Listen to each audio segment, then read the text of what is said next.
Diplomacy is one of the few board games where the central mechanic is based on betrayal and stabbery, but sometimes you walk away from a game not really knowing why your erstwhile ally turned on you.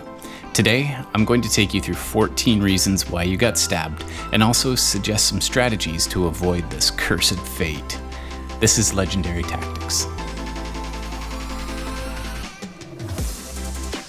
To answer this question, why did my ally turn on me, we need to look at two major types of reasons that players change their loyalties. The first set of 6 are overt reasons. The second, and much more nuanced reasons that players adjust their attitudes towards their allies, are the unconscious or less quantifiable variety. So in addition to the overt reasons, I've also included 8 subtle reasons for shifts in alliances. If you watch through to the end of the video, I'll also offer strategies you can use to avoid losing allies, both overtly and subtly. So let's start with the overt reasons. So the first 6 reasons that you may have lost your ally, I think are fairly self-evident reasons that most players will understand, even if only in retrospect. These are easily avoided and even more easy to identify. Nonetheless, it's worth talking about them, if only to understand the obvious reasons why you got shanked. Number 1, the lie. If you lie to another player and get caught in the lie, you will definitely be stabbed. They'll come at you with everything they've got. Most players at the table can rally behind a call to wipe out the heathen who lied. Remember that if you plan to stab someone in this game, be sure to finish the job, or the lie will come back to haunt you. Diplomacy players are humans with real emotions, and most people don't take kindly to direct deceit. Number 2, confrontation over a dot. If someone is particularly dot grabby, their neighbors will get annoyed. If Germany or France take 3 builds in 1901, the world will unite. If Austria gets too forceful in the Balkans, it's sure to draw the ire of Turkey and Russia, possibly even Italy. If you take a dot from your ally and they didn't know what was going to happen, you're going to be stabbed. Let's be clear, there's a difference between a straight up conflict over a dot, that's where both players are aware that they're aggressing the same square, and a situation where you believe you're on good terms with another player and find out via a stab that your assumptions were patently false. Number 3, conflicting goals. If you're in a partnership and both you and your ally want the same center or the same area of influence and you can't work it out through the press, then that's going to end badly. So let's say that England wisely wants control of the North Sea, which borders 6 supply centers. Great decision. If Germany's holding 4 of those centers and is allied with England, there will understandably be some tension there that may in fact lead to an ally launching a preemptive counterattack against you, also known as a stab. In those situations, it's best to have a conversation about any units that might cause your ally some consternation. Number 4, being goaded by another nation. Let's face it, diplomacy is a game about working with other players to get them to do what you want them to do. The result of this dynamic is that other players will be coaxing your allies to stab you. They may apply pressure in the form of a side deal, or they may do it more subtly through their messaging, reminding your ally that they're vulnerable to you. Diplomacy is a game where it's hard to have complete faith in an ally, and your opponents will exploit this part of the game. So just be aware that everybody else at the table is probably working to take you down. Number 5, the positioning on the board. Where a country is located on the map relative to where nations grow their power may be the most direct reason for a stab. Turkey, for instance, has 3 options from the outset: attack Russia, Austria, or Italy. I suppose you could also turtle as a 4th option, but once Austria and Italy are finished, for example, their focus may shift to Russia very quickly, because attacking France or Germany, from where Turkey's extended their sphere of influence, is much more challenging than attacking their immediate neighbor, who's likely overextended in the north with a big landmass to defend. So for this one, it may be just a matter of convenience for your ally to kill you before going after the much harder to win centers. Number 6, imbalance of power. Our final overt reason for a stab is when a power imbalance between allies starts to make one ally nervous. If both nations grow in equal measure, both remain happy. If one takes all the risks while watching their ally reap the reward, this is a recipe to get skewered.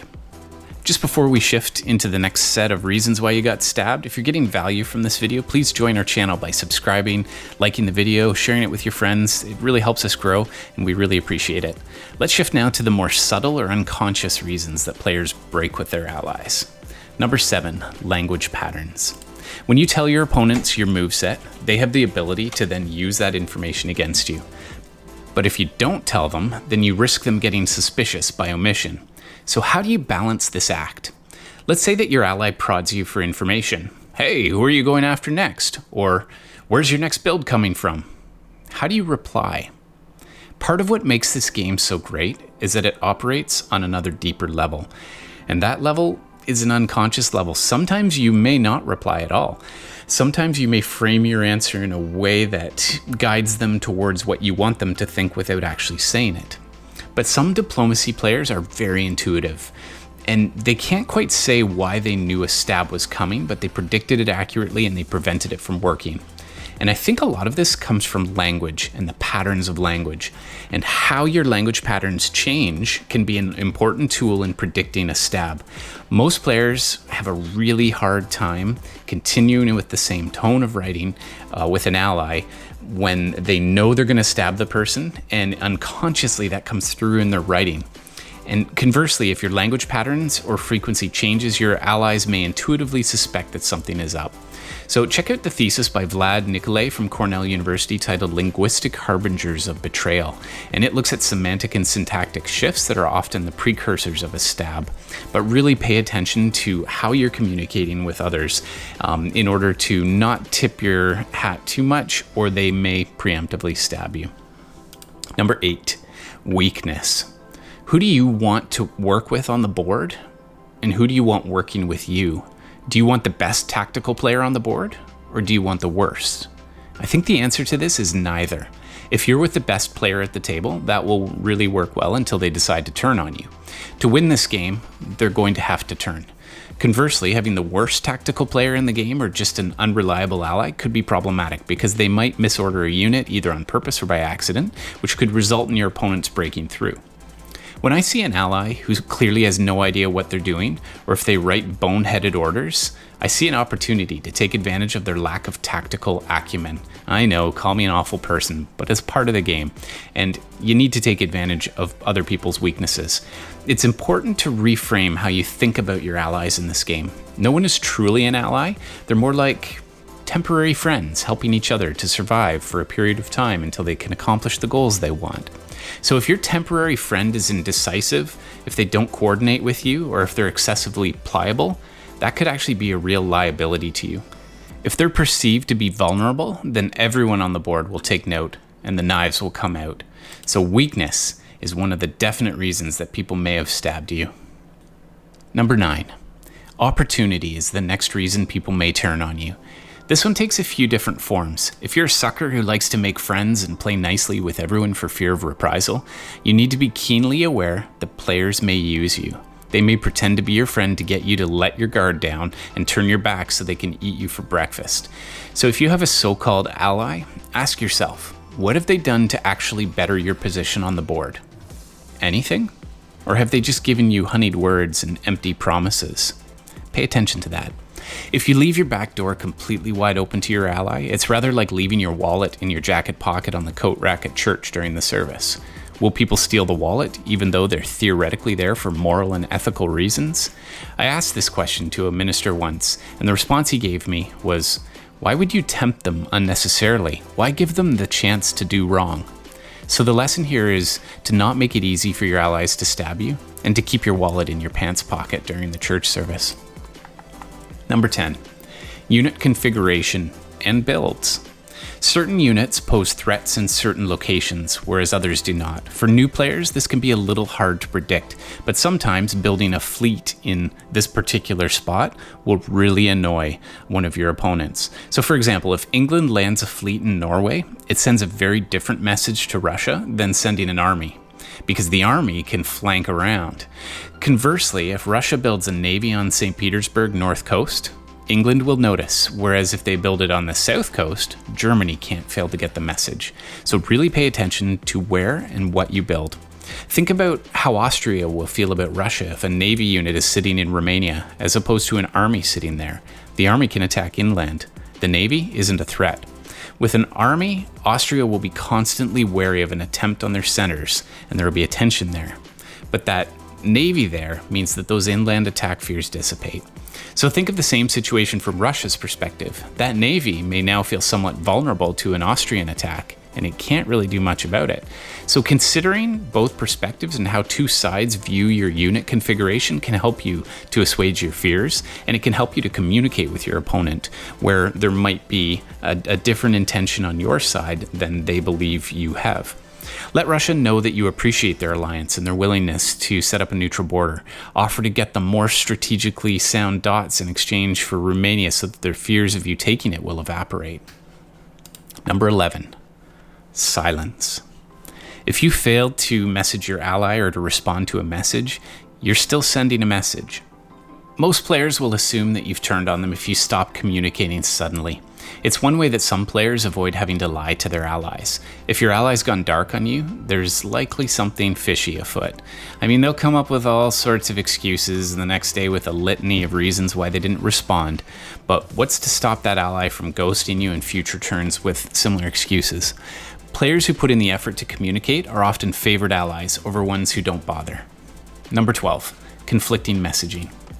If you've played gunboat diplomacy, then you know that communication takes the form of both written and verbal missives in the game with other players. And it also happens with your orders.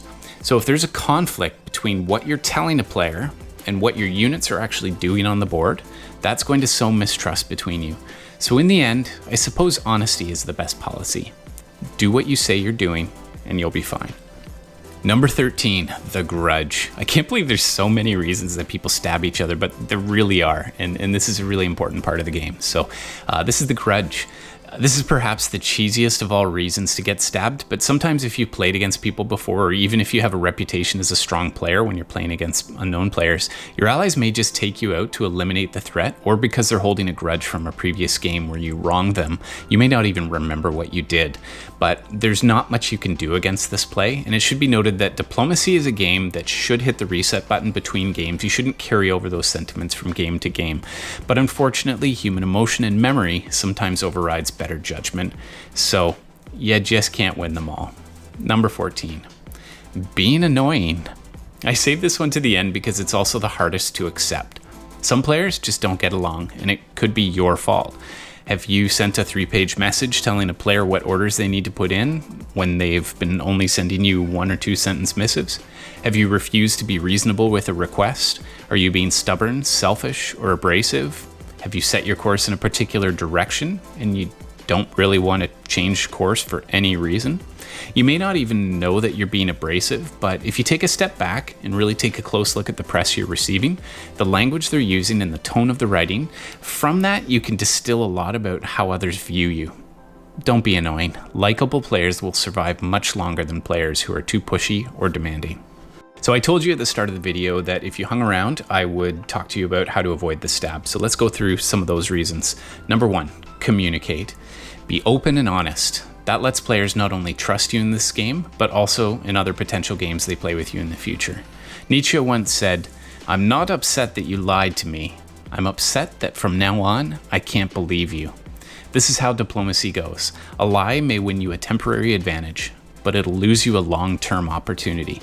So look beyond the immediate turn when you're deciding if you're going to misrepresent your intentions or what others have said. Number 2, don't communicate. Well, now it's time for a counterpoint. So one problem with communication and with total and utter honesty is that you may find yourself outmatched by the players who use big lies to go for a quick victory. But there are also other ways to be honest and also to passively undermine your allies. The Soviet poet Yevgeny Yevtushenko, my apologies to our Russian listeners, I completely butchered that. He said that when truth is replaced with silence, the silence is the lie. So that raises the question, is concealing the truth as bad as lying? In real life, silence can certainly be complicity, but in the game of diplomacy, sometimes the best way to passively undermine an ally, which can lead to their downfall, is to avoid helping them or to avoid providing them with critical information which could help them. If there's no bloody trail leading back to your communications, you can at once advance your own position and also avoid antagonizing your quote-unquote allies. So let's refine the first tip. Communicate when you can do so truthfully and to both your and your ally's advantage. Don't communicate when your information will only help your ally get a position of dominance over you and they'll never find out that your omission was conscious.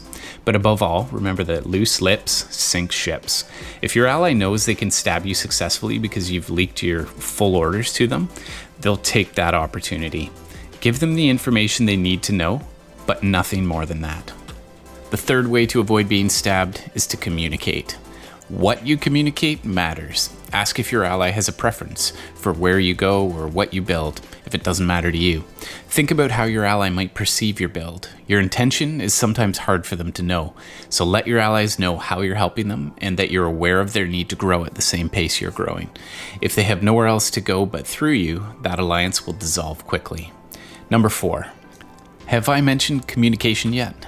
How you communicate is also critical. If you mirror the style of the person you communicate with, you can help hit the right tone.